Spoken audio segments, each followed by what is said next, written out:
आज स्वर्गीय शालिग्राम जायसवाल जी का, जो कि पूर्व मंत्री थे, पुण्यतिथि थी। मुट्ठीगंज में चौराहे पर इनकी पुण्यतिथि का आयोजन किया गया था। उनके होटल बन रहा है वहाँ पर, और इसमें डॉक्टर रीता बहुगुणा जोशी जी और महापौर गणेश केशरवानी जी और अन्नू भैया सिविल डिफेंस अनिल गुप्ता जी आए हुए थे मुख्य अतिथि के रूप में। अनुराग द्विवेदी जी भी थे। आइए देखते हैं पूरे वीडियो। जरूर कहीं न कहीं से उनका आशीर्वाद आप लोग जब कार्यक्रमों में ऐसे जाए तो कुछ चीजों को आप लोगों को, क्योंकि आप लोगों को मेला को देखा ही नहीं है, इसलिए मैं सभी लोगों का स्वागत भी करता हूँ और आप सब लोगों को धन्यवाद देता हूँ। और विशेष रूप से महापौर जी को, ऐसा चलिए बात कह चुके हैं, महापौर जी उसको थोड़ा सा सब जाए, उसको थोड़ा सा रखी है, उसको बजर वाला पंखा भी वहाँ लगा हुआ है। लेकिन सब एक मंच पे देश के पूर्व प्रधानमंत्री विश्वनाथ प्रताप सिंह, जो विशिष्ट अतिथि देश के जो गृह मंत्री भारत सरकार श्री प्रकाश जायसवाल जी स्वयं, और बगल में श्री प्रकाश मालवी, रेवती रमन सिंह, मदनलाल खुराना, ये जितने विपक्ष के लोग, हर दल के लोग एक मंच पर, वहां पर हमने अपनी जिंदगी के साथ ऐसा मंच कभी देखा नहीं होगा। सारे लोग जस्टिस एक मंच पर बैठ करके अलग अलग दल के लोगों ने कहा, मंत्री जी की बात है, ये पंडित केशीनाथ तिवारी, ये सब लोग एक मंच पर बैठ करके लोगों ने मंत्री जी को श्रद्धांजलि दी। ये उस व्यक्ति की शख्सियत की बात है जिन्होंने अपना जीवन और हमेशा जो है ये एक, मैं थोड़ा लंबा जरूर बोल गया, लेकिन जब अगर यादों के बीच आप होंगे कुछ ना कुछ तो बात निकलेगी, अगर नहीं निकलेगी तो कैसे बात होगी। दीदी बैठी है, दीदी कुछ सिंगारों में चली गई होगी जो मैं बात कर रहा हूँ, हम लोग क्या बात करना है। चलिए सबको बहुत आप सब लोग ध्यान बनाए, आप सब लोग आए, धन्यवाद देता हूँ। और हमेशा जैसे कार्यक्रम में जब किसी महान सुंदर लोगों को, शालिग्राम मंत्री जी की बात हो, बहुगुणा जी की बात हो, देश के जब लोगों को आप ऐसे कार्यक्रमों में जाएंगे तो संस्मरण लेके जाएंगे मंत्री जी की बातें।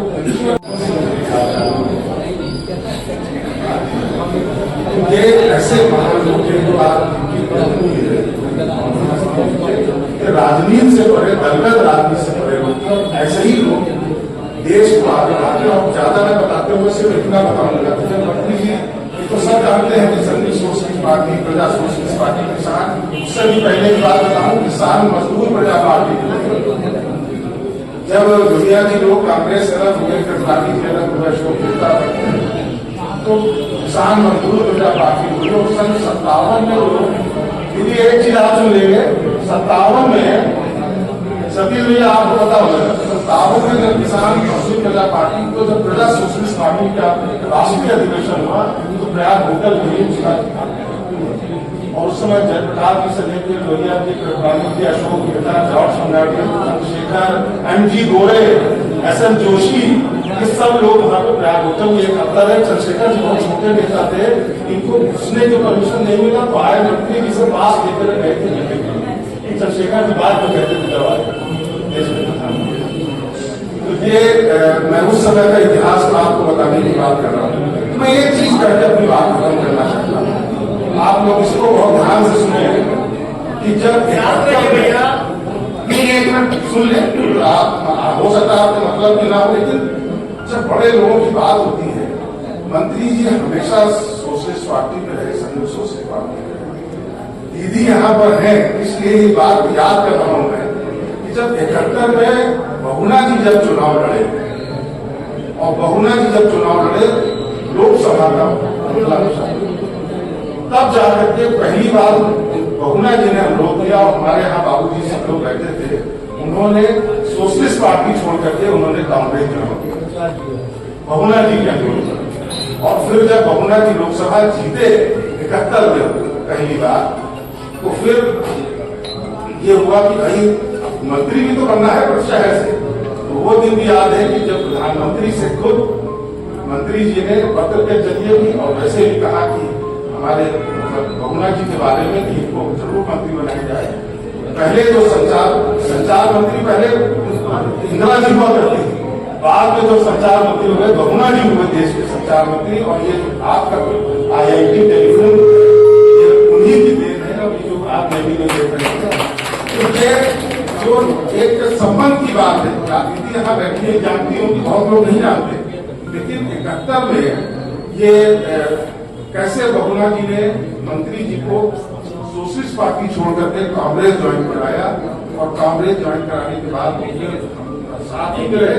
और आपको एक बात और बता दूं कि जब वो मुख्यमंत्री हुए बहुना जी, तो सबसे पहले उन्हीं के मुख्यमंत्री के काल में मंत्री जी स्वास्थ्य मंत्री हुए, उन्हीं के मुख्यमंत्री का जबरदस्ती उन्होंने कहा कि मैं नहीं बनूंगा, लेकिन बहुना जी ने कहा कि नहीं, आपको हमारे उसमें शपथ लेना है।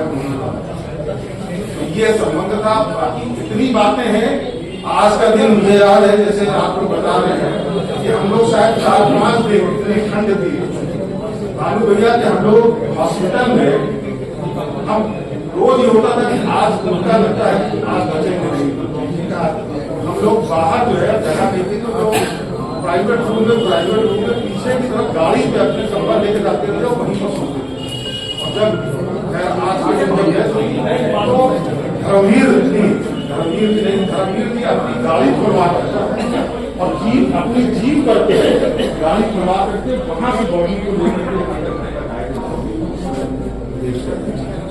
ये सलेंडर नहीं मैं बता रहा हूँ, बहुत कम लोग जानते हैं, बहुत कम लोग जानते हैं। देखिए राजनीति को कहाँ से सीखना चाहिए।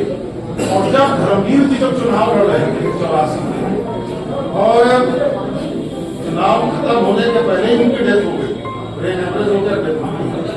एयरपोर्ट पे जबकि वो विपक्ष में बहुना जी हम लोग गए एयरपोर्ट पे जाकर के उनकी बॉडी को लेकर के घर तक छोड़ने आए, और फिर हमारी गाड़ी पे भैया जी हमारे साथ में थे, रमेश हम चले थे हमारे साथ, बहुना जी हमारी गाड़ी लेके आए, और फिर जब घर बॉडी पहुंच गई हम लोग वहां कर रहे थे, तब फिर बहुना जी हमारे साथ गए, चलो लाला से मिलना घर लेके गए।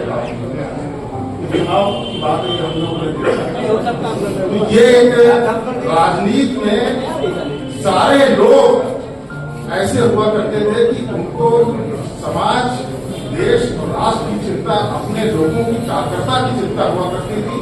और अगर किसी दल में, अगर किसी पार्टी में रहते हुए अगर कोई गलत चीज देखते थे, अगर खूब उठाने की बात नहीं करते थे, तो प्यार होकर कोई स्थान जरूर था कि जहां बैठ करके कांग्रेस के लोग, विपक्ष के लोगों से कहते थे कि इस मुद्दे को उठाओ, इसको पेपर में लिखा।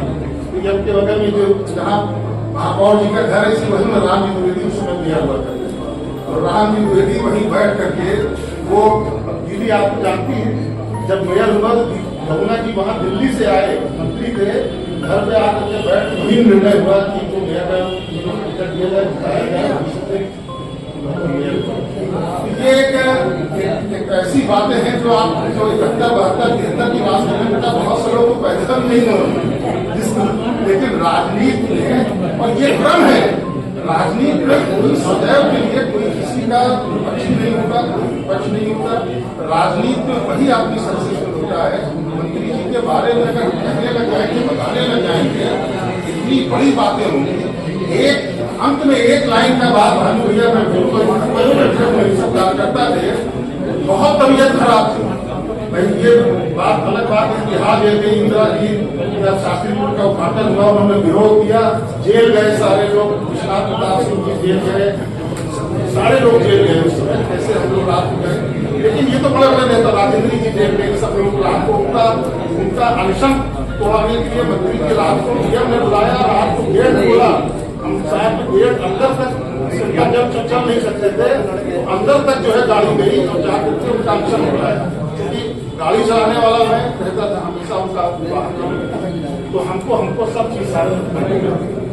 दूसरी चीज एक जो बताना चाहता हूँ कि जो कार्यकर्ताओं के प्रति आज जो बड़े हो जाने के बाद अपने कार्यकर्ताओं बोले दीदी बैठी है, इनको कितना ख्याल है मैं जानता हूँ, लेकिन जो बैठे हैं ये हमारे महापौर जी, इनके अंदर की सहृदयता, मानवता फूट फूट के भरी, और ईश्वर करे कि उनके अंदर ये चीजें और सब बढ़े जो आप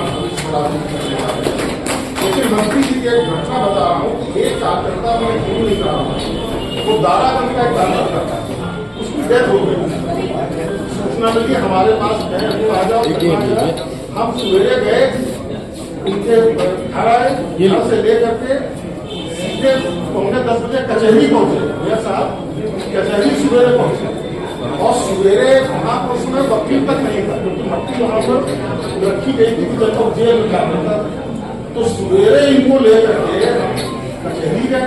कचहरी जब हम पहुंचे तो वहां पर जो कोर्ट खुल रही थी केवल इस सन्नी वकील, उनके पापा जो सुशील सिन्हा है, डॉक्टर सुशील, उनके पिता थे सन्नी वकील, वो हमको मिले। हमका सन्नी भाई कोर्ट में अक्सर होकर के बताया, कानून बताया कि इसके पिता की डेथ हो गई है, ऐसे जमानत कराया, नए नई जेल और नई जेल से उसको ले करके आए जहाँ फैमिली से दे पाए। ऐसे लोग ये राजनीति में ऐसे पूर्ण लोगों को हम यही कारण करते हैं, लोग आज चाहकर भी जुड़ नहीं पा रहे। राजनीति में जितने उस तरह के लोग थे, उस समय के जो लोग राजनीति में थे या जो लोग बात करते हैं, तो जो कुछ भी राजनीतिक शुद्धता बची हुई है, विचारों में भी मानवता बची हुई है, सारी जो चीजें बची, उसका कारण है कि हम लोगों का सामने होना चाहिए या जैसे आपने बताया। लेकिन मैं अंत में इतना जरूर कहना चाहूंगा, दीदी बैठी है, प्रोफेसर है, भैया बैठे हुए, ये भी प्रोफेसर है, ये भी अब और वो एक प्रोफेसर किनारे बैठे हुए हैं जो आजकल काम कर रहे हैं, होटल ही बना रहे हैं, जो प्रोफेसर साहब बना रहे हैं ना।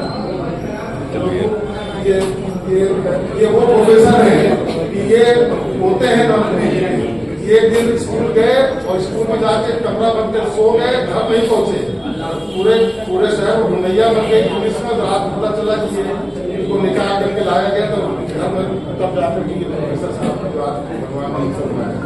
और ये लाल साहब बैठे हुए हैं, उनके पिताजी त्रिभुवन महाराज, जो सुंदर गुरु त्रिभुवन महाराज, राधे साहब पाठक जी जिसका संवाद कर रहे थे, केशव देव मालवी जी, ये सारे लोग तो हम लोगों ने अपने सामने इनकी सेवा के लिए इनके साथ घूमे हैं।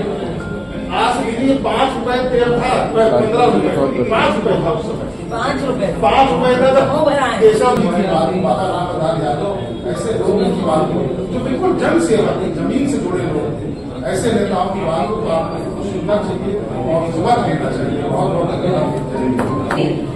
उपस्थित बहुत सम्मानित जनप्रिय मेयर महापौर आदरणीय गणेश केसवानी जी, यहाँ उपस्थित श्री लाल वीरेंद्र कुमार शर्मा जी, हमारे बीच उनकी बहुत ही योग्य सम्मानीय आदरणीय वीर जी, अतुल जी, श्री जी, यहाँ उपस्थित भानु अग्रवाल जी, भगवत कुशवाहा जी, अभय अवस्थी जी, बहुत अच्छा बोले। संस्करण से गुप्ता जी का तो क्या कहें, मुझे तो लग रहा था मैं तो यूनिवर्सिटी में पढ़ाती हूँ, क्या बोलते रहे मैं सुनती रहूं। तो अनिल गुप्ता जी तो भैया बहुत सुंदर संस्करण आपने रखे। और यहाँ पर सभी हमारे बहुत ही सम्मानित साथी गीता साहू जी, जो बाल आयोग की उत्तर प्रदेश की सदस्य रही है, और सभी सम्मानित साथी।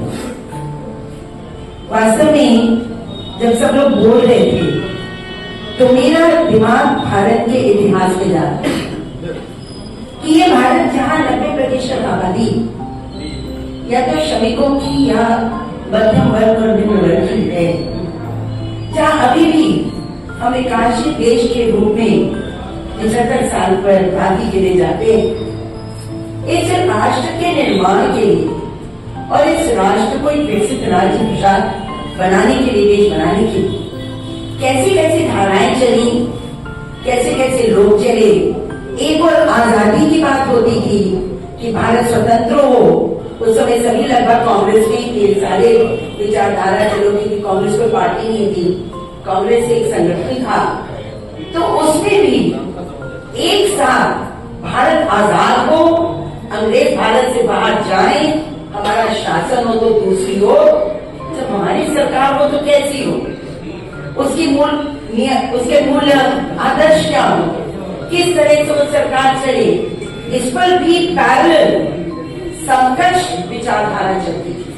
और उसमें जैसे होता है अलग अलग विचारधारा थी, लेकिन कांग्रेस के अंदर भी एक सशक्त धारा थी और वो धारा थी समाजवादी।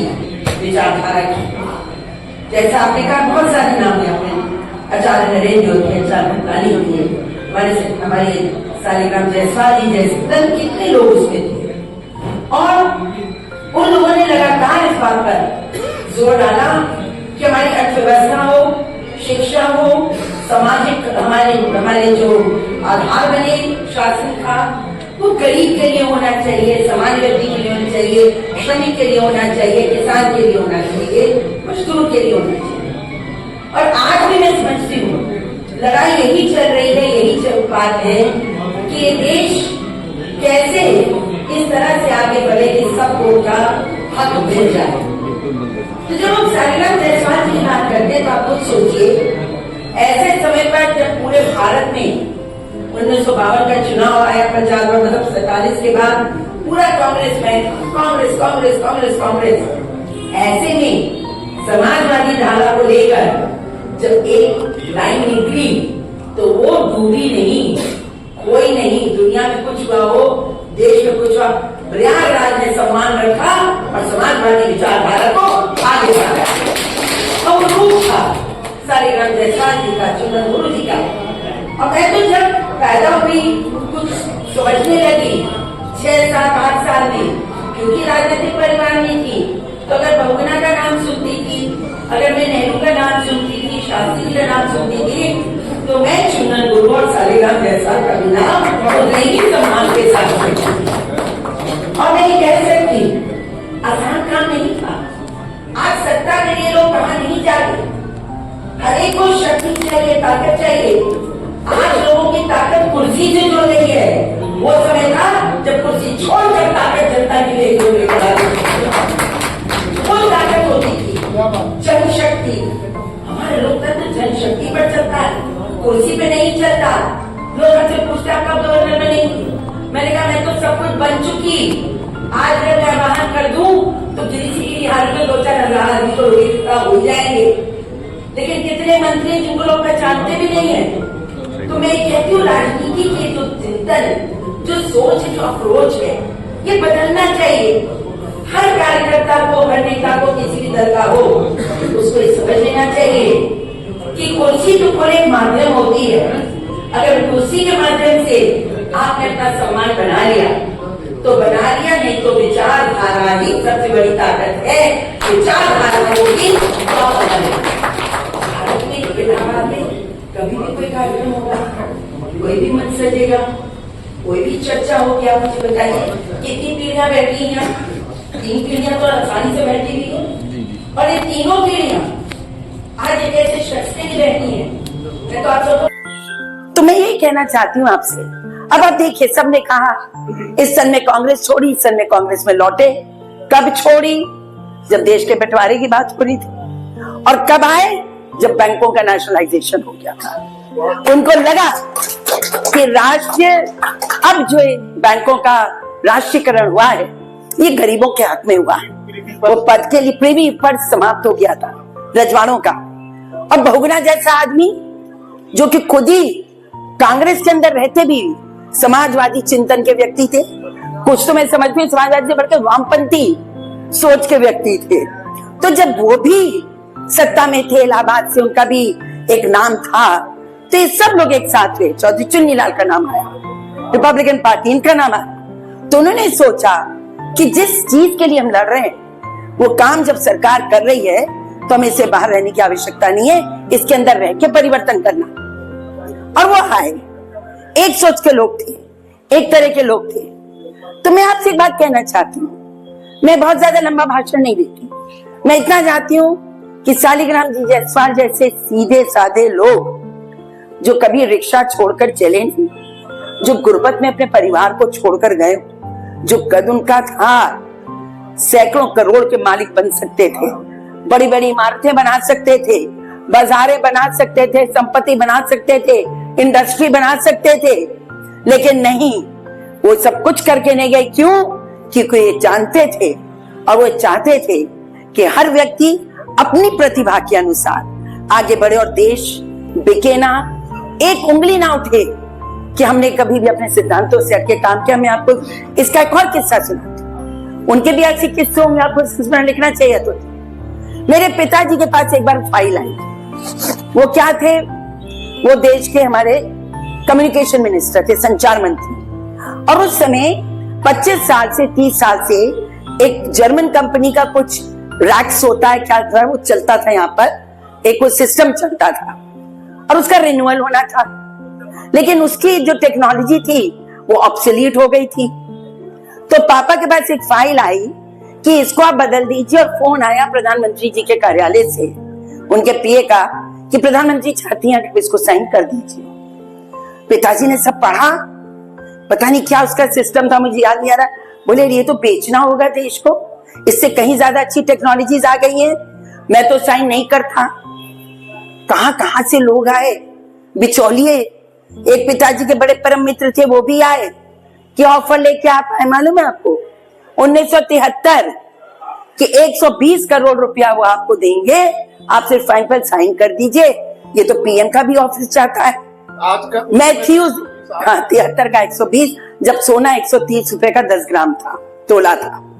तो मैं वहां थी दिल्ली में, रात को पिताजी बैठे लुंगी उंगी पहन के, अब फाइल मंगाई, हम लिखते जा रहे हैं, लिखते जा रहे हैं, लिखते जा रहे हैं। मैंने कहा क्या लिख रहे हैं? बोले मैं नोट लिख रहा हूँ प्राइम मिनिस्टर के लिए। पूरा कॉलम भर दिए और अंत में ये लिखे कि क्यों नहीं ये टेक्नोलॉजी आनी चाहिए, और अंत में लिखा file is forwarded for the decision of the prime minister. प्रधानमंत्री इसका निर्णय ले। नहीं किया साइन। मैंने पूछा उनसे कि क्या हुआ पापा? बोले भाई आज मैं साइन कर दूंगा, 10 साल 20 साल बाद जब इतिहास लिखा जाएगा तो लोग कहेंगे बहुगुणा ने देश को बेच दिया था। बहुगुणा सब बेच सकता है, अपना ईमान नहीं बेच सकता। इस तरह के लोग थे भाई। क्या छोड़ के गए ये लोग? ना शालिग्राम जी ने, ना चंदन गुरु जी ने, ना बहुगुणा जी ने क्या छोड़ा संपत्ति के रूप में? हाँ, वो सम्मान छोड़ गए कि आप जैसे वरिष्ठ लोग हर साल आएंगे, हर बार आएंगे और उनको याद करेंगे। ये होता है, सम्मान से बड़ा जीवन में कुछ नहीं है। और मैं आज अपने पति से ये बात कह रही थी, कहने बड़े किस्मत वाले हैं जो इतिहास के पन्नों में चले जाते हैं, और उनमें से हमारे शालिग्राम जायसवाल जी भी है। मैं ज्यादा ना बोलते हुए आपसे एक ही बात कहना चाहती हूँ कि ऐसे लोगों को हमें सिर्फ सेलिब्रेट नहीं करना चाहिए, उनका उत्सव नहीं मनाना चाहिए, थोड़ा बहुत उनका कम से कम प्रयागराज वासी को अनुसरण करें। धन और बल की जो राजनीति चल रही है संसार में, उसको आपने तोड़ा है। गणेश जी को चुनाव जिता के तोड़ा है उसको, कि नहीं एक आम व्यक्ति को भी हम शीर्ष पर बिठा सकते हैं। ये परंपरा प्रयागराज की रहनी चाहिए।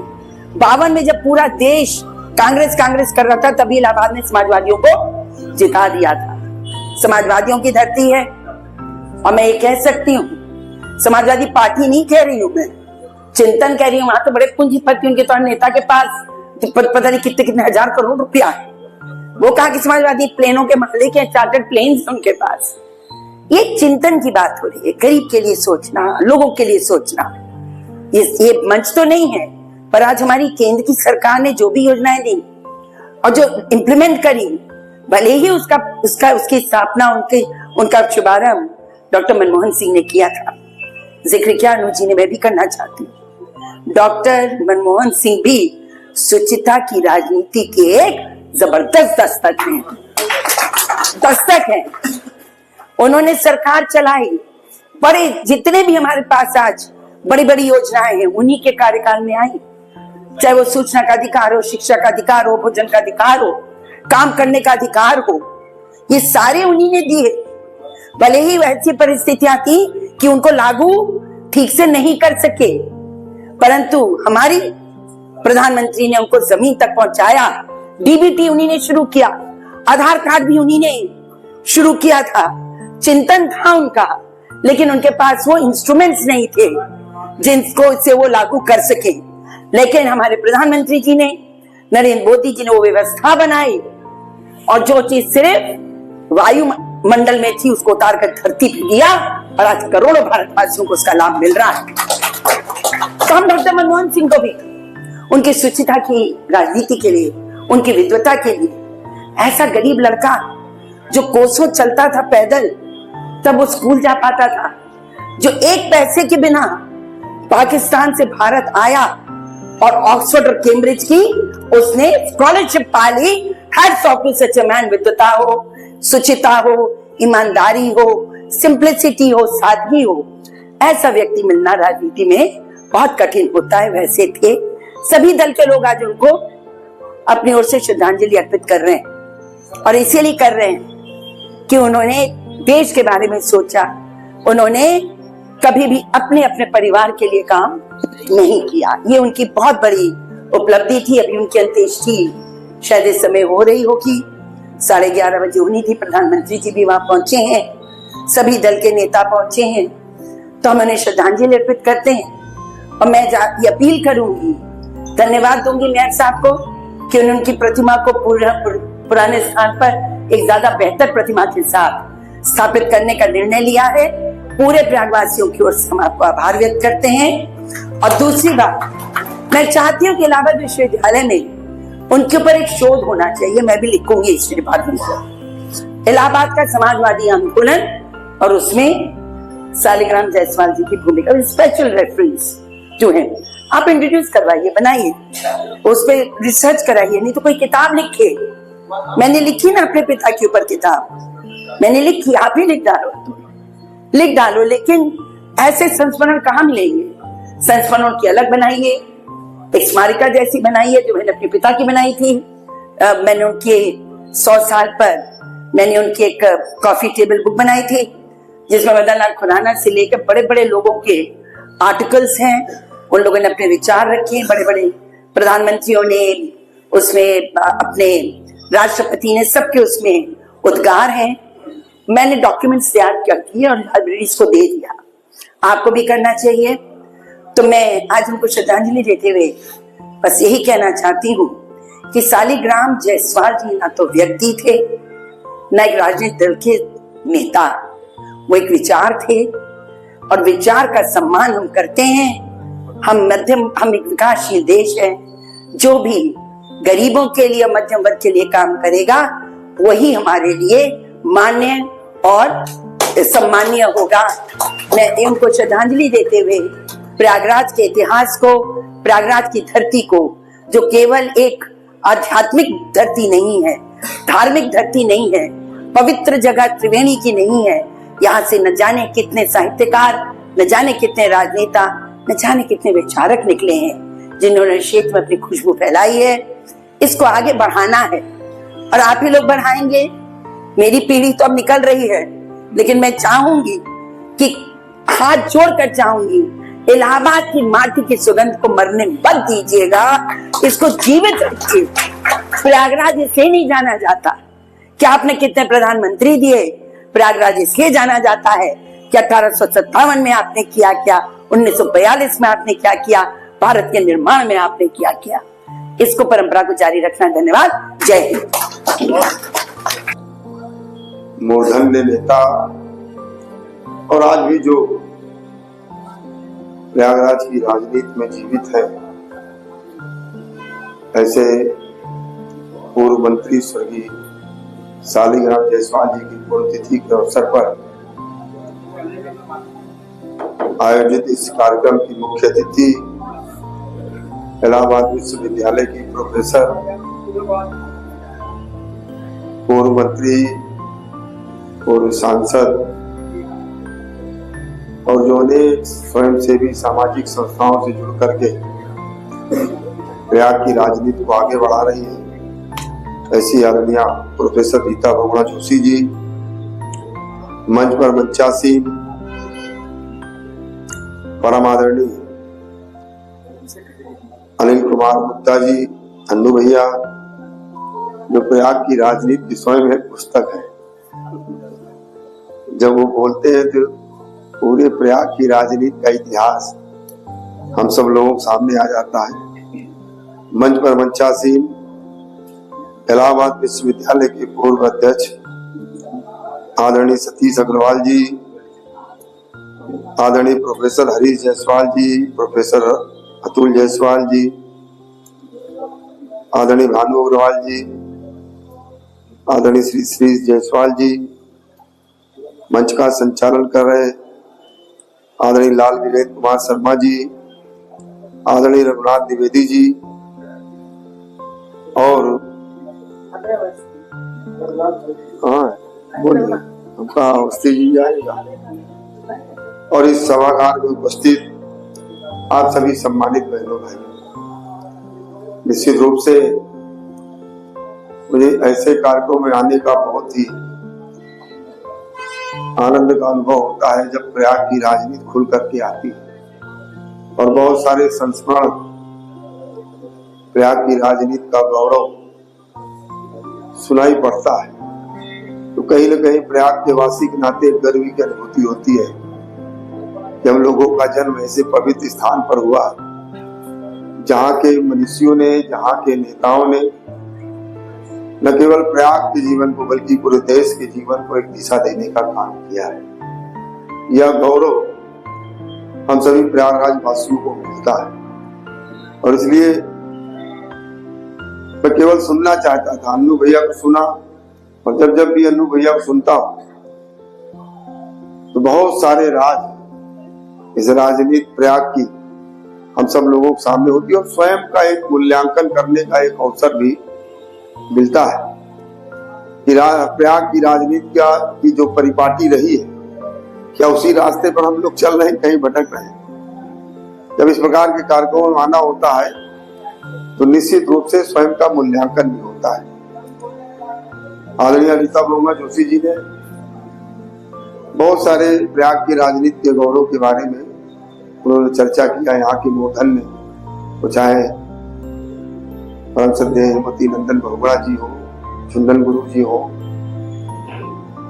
हमारे पूर्व मंत्री शालिग्राम जायसवाल जी हो, मंगला प्रसाद जी का भी नाम आया, सत्यप्रकाश मालवीय जी का भी नाम आया, जनेश्वर मिश्रा जी का भी नाम आया, पंडित केसी नाथ त्रिपाठी जी का भी नाम आया। तो वास्तव में प्रयाग की राजनीति के ये सब लोग ध्रुव तारे थे और इसलिए मैं कभी कभी विचार करता हूँ। कल हिंदुस्तानी अकेडमी में डॉक्टर कैलाश गौतम जी की पुण्यतिथि पर कार्यक्रम था। मैंने कहा प्रयागराज ये राजनीति की राजधानी है, ये धर्म साहित्य संस्कृत इसकी राजधानी, इसमें कोई अतिशयोक्ति भी नहीं। प्रयाग के राजनीतिज्ञों ने, प्रयाग के अमर साहित्यकारों ने जो प्रयाग का स्थान दिया है, ये प्रत्येक नागरिकों को गौरवान्वित करने का काम करता है। और मैंने जब वहां कहा कि इसी प्रयाग की साहित्यिक परंपरा को एक विशिष्ट स्थान देने के लिए एक साहित्य तीर्थ का निर्माण अरेल के शिवालय पार्क के बगल में हो रहा है और वहां पर महर्षि वाल्मीकि जी की भव्य प्रतिमा भी लगी। मैं नगर निगम का महापौर बना, अब दीदी ने एक प्रकरण की चर्चा भी किया। जब मैं नगर निगम में आया तो उस समय हमारा जो बिजली विभाग था वो पूरी तरीके से प्राइवेट हो चुका था। नगर निगम के मरम्मत से लेकर के और स्ट्रीट लाइट के बदलने तक का काम सब कुछ प्राइवेट कंपनियों के हाथ में था और 2-3 महीने में ही लगा कि तो पूरा जो है न तो ये काम कर पा रहे हैं और भुगतान दर भुगतान की फाइलें आ रही। तो मैंने सदन में संकल्प लिया कि इसको सारी प्राइवेट कंपनियां जितनी हैं, चूंकि हम लोग जब पार्षद थे तो सारा काम हमारे नगर निगम का बिजली विभाग ही करता था। नगर निगम के कर्मचारी हुआ करते थे, इंजीनियर हुआ करते थे, पूरा एक विभाग था, वो पूरी तरीके से बंद था, सब प्राइवेट कंपनियां कर रही थी। हमने सदन में निर्णय लिया और कहा कि हम सारी प्राइवेट कंपनियों को बाहर करने का काम करेंगे और आज नगर निगम के अंदर जितनी भी बाहरी कंपनियां थी सबको बाहर निकाल के सब जो है आज उन्हीं के कर्मचारियों को हम लोगों ने आउटसोर्स पर स्वयं रख लिया। जो लाइनमैन थे, जो हेल्पर थे, जो बिजली बनाने वाले थे, और यही नहीं, लाइट के मरम्मत का कारखाना भी अपने नगर निगम में खोल दिया। यानी जो भी लाइटें खराब होगी उसका मरम्मत भी कोई प्राइवेट कंपनी नहीं करेगा, हमारा नगर निगम ही उस खराब लाइटों का मरम्मत करने का काम करे। बहुत बड़ा पैसा उससे बचा और लोगों को राहत भी मिली। आज पार्षद आता है भाई 20 लाइट दे दो, तो 1 मिनट सोचने का, तो 20 लाइट 2 साल में नहीं मिलती थी। क्या बात है। और आज अगर वो आया कि विस्तारित क्षेत्र भी हमारा बहुत है। तो उसके कारण जितनी लाइटें आज उतर रही हैं, खराब भी उतर रही है, वो सब अपने नगर निगम में मरम्मत हो रही। डेली 200-300 लाइटें हम लोग मरम्मत कर रहे हैं और उस मरम्मत से गलियों में, गांव में, विस्तारित क्षेत्रों में उन लाइटों को लगाने का काम कर। तो जब मैं मूल्यांकन कर रहा था कि हम लोग कहीं भटक तो नहीं रहे, और जब इस प्रकार की चर्चा आई तो लगा नहीं, दिशा हम लोगों की सही चल रही है। जो हमारे महान नेताओं ने जो रोड मैप तैयार किया प्रयाग की राजनीति का, और निश्चित रूप से प्रयास यही रहता है कि हम लोग प्रयाग के राजनीतिक गौरव को, आदरणीय दीदी जी ने अंत में जो कहा कि प्रयाग की जो धाती उसको बचा करके रखना है, और आप लोग की पीढ़ी है जो नौजवान है, राजनीतिक कार्यकर्ता के रूप में इससे बड़ा लीजेंड हो नहीं सकता है। मैं तो कहता हूं अपने कार्यकर्ताओं के बीच में कहता हूं कि जहां ऐसे महापुरुषों की, ऐसे मनीषियों की चर्चा हो तो केवल वहां पर श्रवण करें, सुने, उनके आचरण के बारे में, उनके व्यक्तित्व के बारे में जो जानकारियां मिलेगी उसके अपने जीवन में उतारने का काम करेंगे तो निश्चित रूप से एक सफल राजनीतिक कार्यकर्ता बनके आप यश को प्राप्त कर सकते हैं। और कोई दूसरा विकल्प भी नहीं है। हो सकता है कभी भाग में कोई सांसद, विधायक, मंत्री, पार्षद बन जाए, वो अलग विषय है, लेकिन समाज का सम्मान प्राप्त करना ये अलग विषय है। मंत्री, सांसद, विधायक बनना बहुत आसान विषय है, लेकिन समाज के हृदय को जीतना ये कठिन विषय है। और ये तभी वह व्यक्ति कर पाएगा जब ऐसे इन महापुरुषों के मार्गों पर चलेगा, इनका अनुसरण करेगा, इनके अनुशासन को अपने जीवन में उतारने का काम करेगा।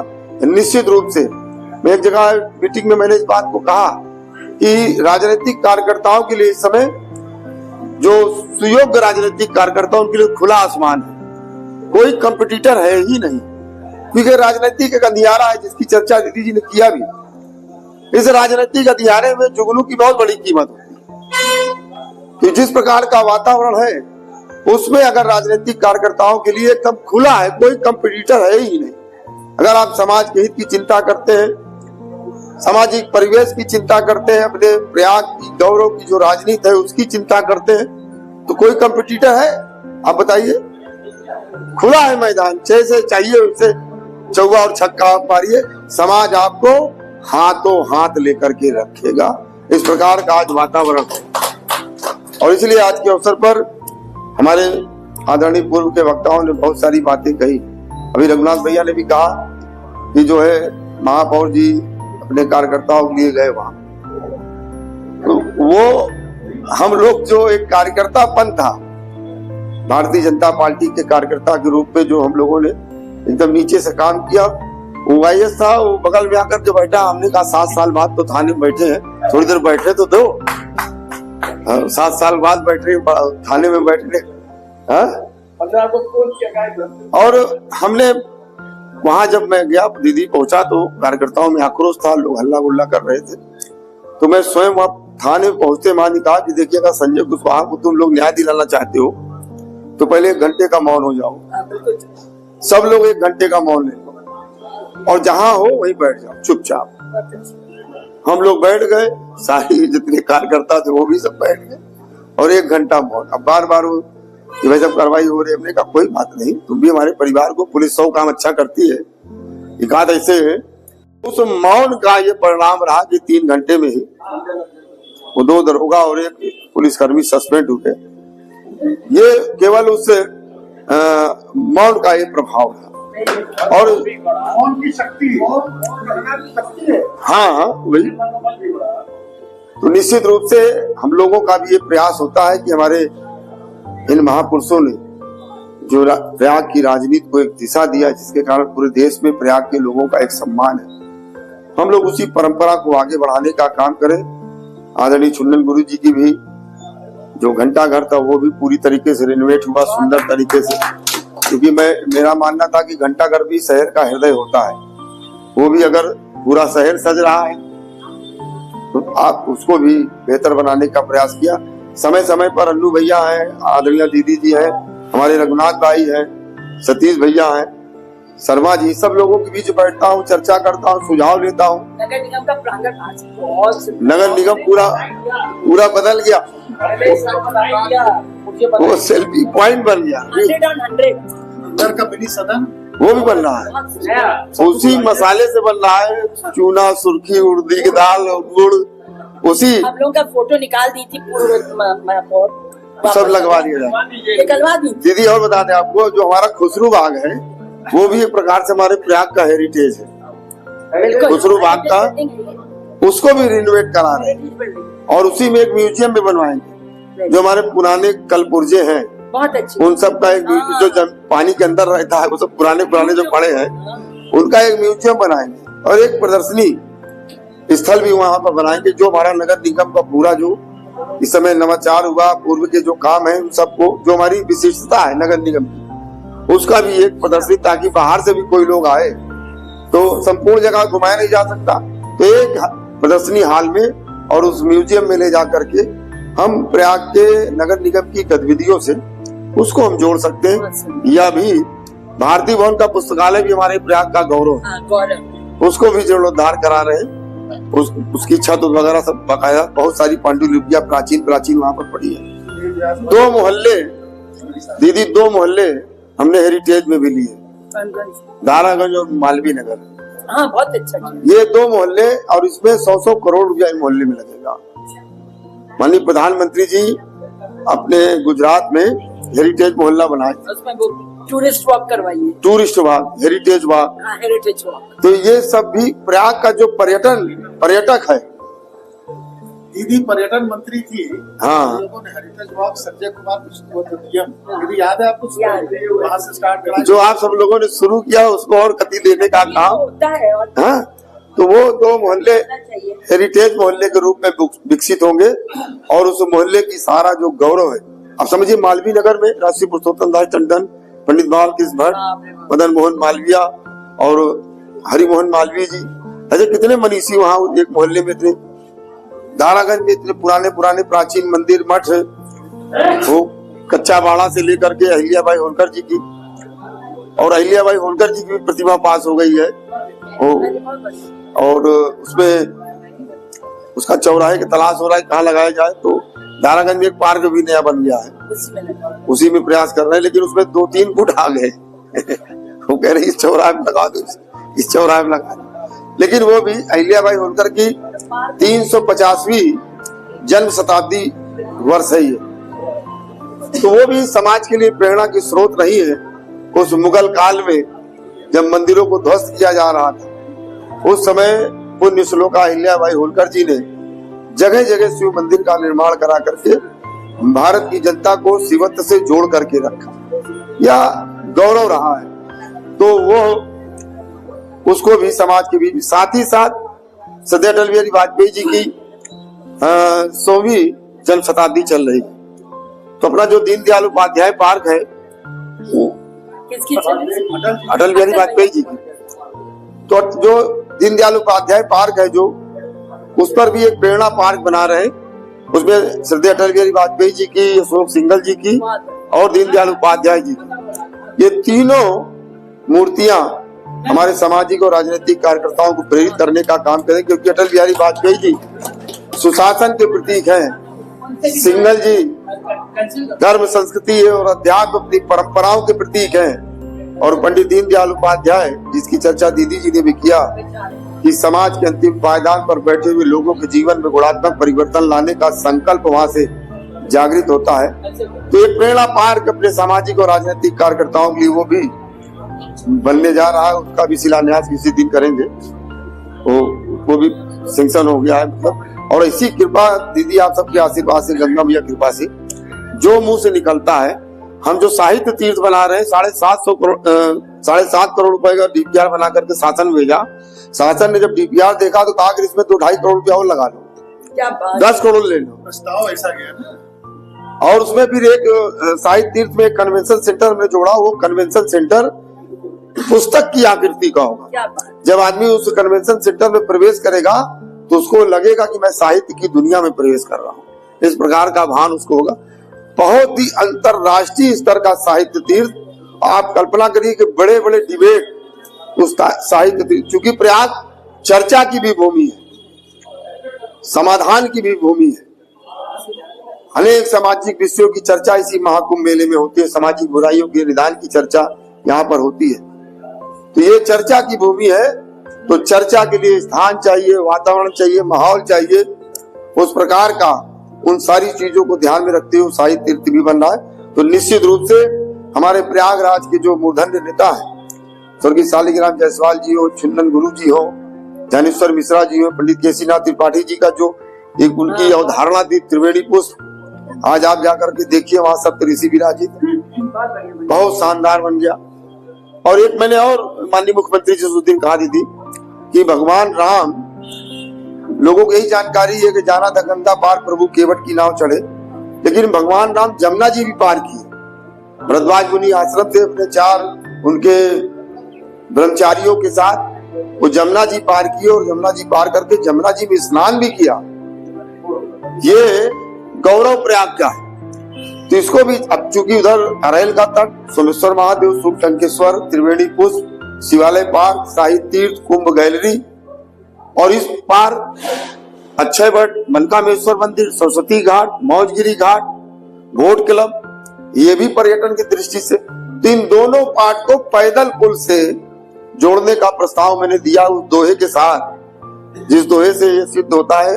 109 नंबर दोहा मुझे अभी याद नहीं है। तो उस दोहे के साथ माननीय मुख्यमंत्री जी को मैंने वो तो देखे तो बहुत प्रसन्न हुए। और माननीय नगर विकास मंत्री A.K. शर्मा जी भी थे वहां पर, तो कागज उन्होंने उसको दे दिया। नहीं, उसका भी DPR अब हम बनवाएंगे तो 60-65 लाख रुपए नगर निगम का लगेगा। अब वो सेतु निगम बनवाएगा तो उसका पैसा लगेगा। तो सेतु निगम में चला गया है, DPR उसका बहुत शीघ्र बनेगा। तो एक पैदल सेतु जैसे साबरमती नदी में आदरणीय प्रधानमंत्री जी ने बनवाया था गुजरात में अटल सेतु, उसी तर्ज पर ये राम सेतु यहाँ पर बनेगा, जो इन दोनों तटों को जोड़ने का काम करेगा और प्रयागराज का पर्यटन वैश्विक आकार प्राप्त करेगा। तो ये सब इन महापुरुषों की देन है। मैं आज के इस अवसर पर एक बार पुनः परम पूज्य स्वर्गीय शालिग्राम जायसवाल जी को श्रद्धा सुमन अर्पित करता हूँ, नमन करता हूँ। आप सभी को प्रणाम करता हूँ। बहुत बहुत धन्यवाद।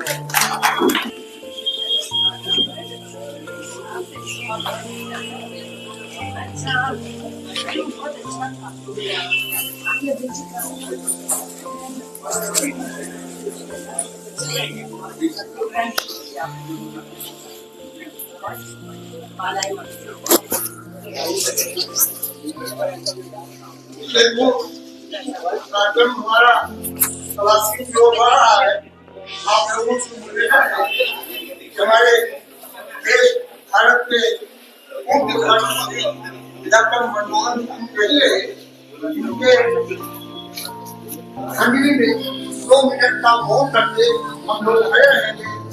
को बोले ना पीछे साथ रहिएगा। मनमोहन सिंह जी के लिए 1 मिनट का शोक करना है, प्लीज बात मत करिए।